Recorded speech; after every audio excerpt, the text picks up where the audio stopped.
Magandang araw! Ang ibabahagi ko ngayong araw ay ang pinagmulan ng isla ng Caribbean. Magbasa, makinig, matuto at magsaya. Ako si Binibining Menya. Handa na ba kayo?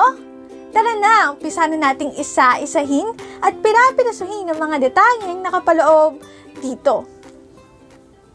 Katulad ng binanggit ko kanina, ang ibabahagi ko ngayong araw ay ang pinagmulan ng isla ng Caribbean. Loob ng 100 taon, ang Caribbean Island ay pinaninirahan ng 3 pangunahing katutubong tribong Arawaks, ang Siboney at ang tribo na nagbigay ng pangalan sa isla, ang Caribs. Sinasabing sa pagdating ni Christopher Columbus, ang unang European na nakarating sa isla ay nagkaroon ng dramatikong pagbabago sa kasaysayan ng Caribbean.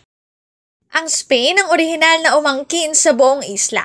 Hindi ito ikinasiya ng mga taga-isla na nakatira roon maging ng mga bansa sa Europa na nag-aagawan sa isla tulad ng France, England, Netherlands at Denmark. Samantala, mga taal na katutubong tribo na nakatira sa isla ay halos nalipol. Kung nalipol ang mga tao ng isla, gayon din ang kanilang pamumuhay kaya ang kultura ng Caribbean ay madalas na nagbabago. Karamihan ng mga taga-isla ay naging biktima ng pang-aalipin kung kaya napalitan ng katutubong kultura mula sa Afrika.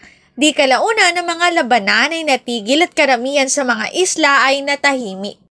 Bagaman ang pang-aalipin ang sumisira sa plantasyon ng asukal at kape sa lugar, karamihan ng mga labanan ay natigil dahil ang mga bansa sa Europa ay humubog ng sarili nilang kultura sa mga sarili nilang teritoryo.